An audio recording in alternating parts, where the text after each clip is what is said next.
kembali lagi dengan saya Valen yang saat ini berada di depan patung Titi Banda nih Tribuners. Untuk diketahui bahwasanya patung Titi Banda ini adalah salah satu ikon kota Denpasar yang berdiri megah tepat di Jalan Bypass Ngurah Rai. Untuk tahu informasi lebih lanjut, yuk kita intip bareng-bareng. Patung Titi Banda Denpasar ini menggambarkan sosok Rama yang didampingi oleh 18 prajurit wanara loh Tribuners.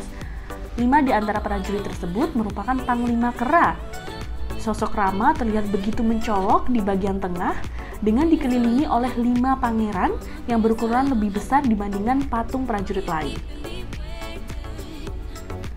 Makna yang bisa didapatkan dari cerita Rama dalam patung Titi Banda ini begitu mendalam. Lewat penggambaran patung ini, para wisatawan dapat belajar mengenai adanya nilai rasa gotong royong serta kesetiaan yang diperlihatkan oleh para prajurit wanara.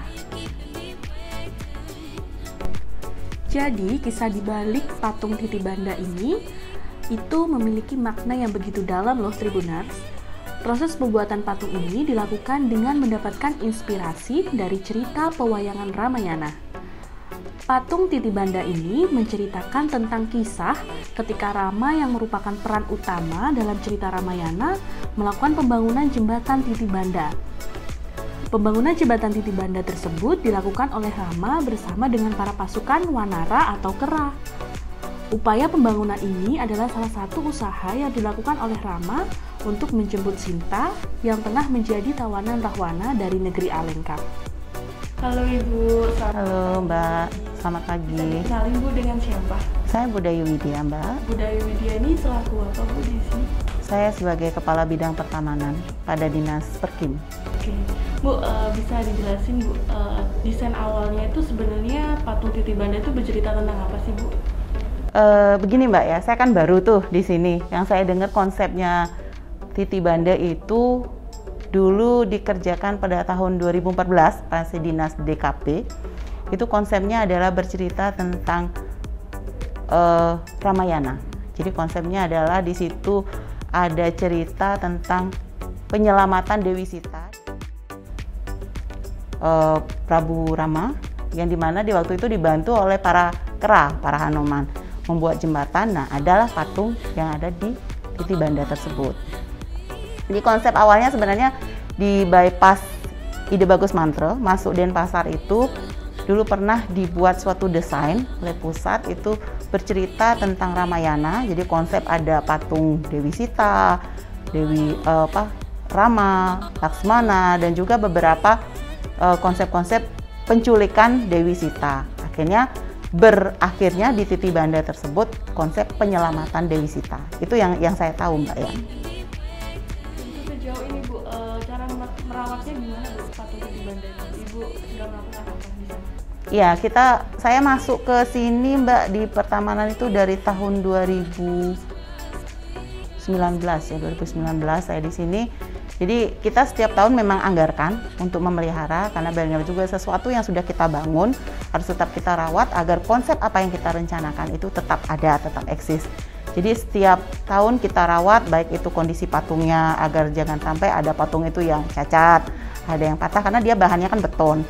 Udah gitu ada yang patah, ada catnya yang tidak bagus, yang mulai memudar, termasuk juga pemeliharaan air yang mancur yang ada di sana. Kemudian konsep tanamannya juga biar terlihat bahwa patung itu didukung juga oleh tanaman-tanaman alam yang indah seperti itu. Jadi setiap tahun kita anggarkan ya berkisar 50-100 juta itu setiap tahun kita anggarkan karena ada pemeliharaan air mancurnya yang cukup lumayan rumit juga karena dia berbicara tentang mesin tentunya tidak awet sepanjang masa ya, apalagi setiap hari kita nyalakan. Jadi ada konsep-konsep itu harus diganti, diperbaiki kan gitu. Kalau patungnya ya kita cat, kita pelihara karena volumenya cukup besar ya memang perlu anggaran setiap tahun untuk memikirkan itu. Apalagi dia ada di ruang terbuka. Jadi cat itu pasti tidak akan awet sepanjang masa. Jadi setiap tahun paling tidak apa yang sudah dibangun itu tetap terlihat indah, tetap terlihat cantik, tetap terlihat bagus oleh masyarakat Denpasar. Seperti itu Mbak. Oke, patung Titi Banda ini kan terletak di lokasi yang strategis ya Bu, di Iya, Rama, benar. Nah, untuk perawatannya itu dilakukan setiap hari kah Bu atau setiap minggu atau gimana? Setiap hari Mbak, kita taruh satu tenaga petugas di sana yang memang rutin merawat baik tanamannya, karena tanaman itu kan bertumbuh ya, tidak bisa kalau kita cuman berkala merawatnya, nggak akan bisa dengan luasan seperti itu. Apalagi taman itu kan bukan cuma di sini aja yang kita rawat ya.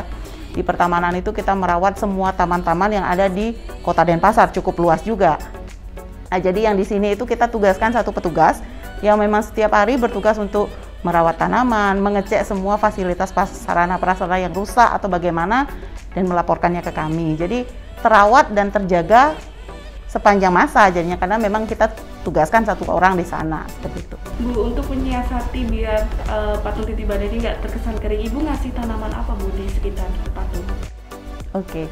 Di sana kan sebagian besar pekerjaannya hardscape ya, dari beton gitu. Memang terlihat kalau kena matahari akan panas gitu. Jadi kita imbangi dengan tanaman yang namanya Lee Kuan Yew, Mbak. Lee Kuan Yew itu dia menjuntai ke bawah.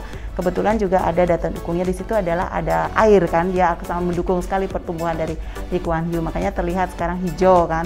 Jadi padahal sebenarnya di belakang itu adalah beton. Jadi dia tertutupi dengan Lee Kuan Yew tersebut. Gitu. Kalau boleh tahu nih Bu, Ibu kan pasti memaintain patung yang lainnya.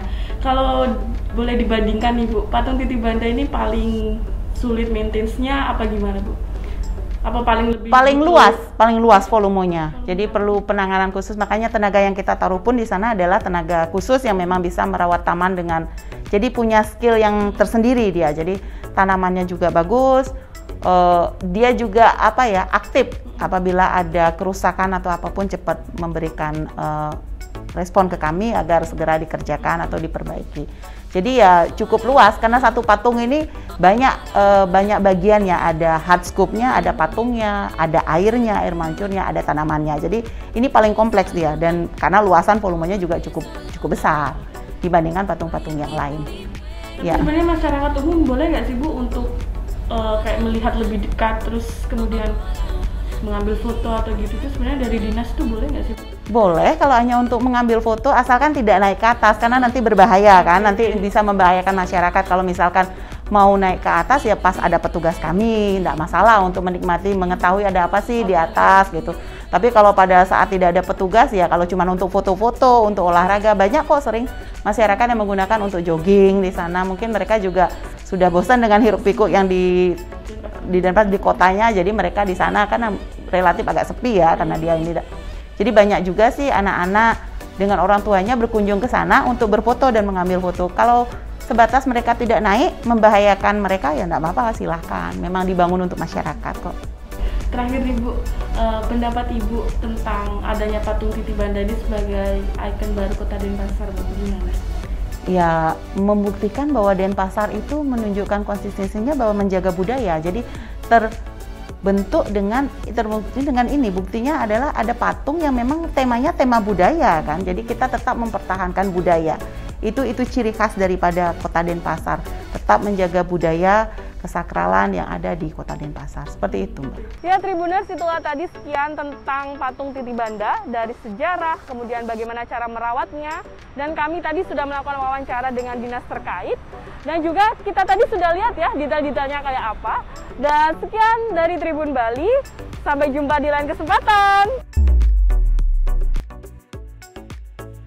Terima kasih sudah nonton, jangan lupa like, subscribe, dan share ya!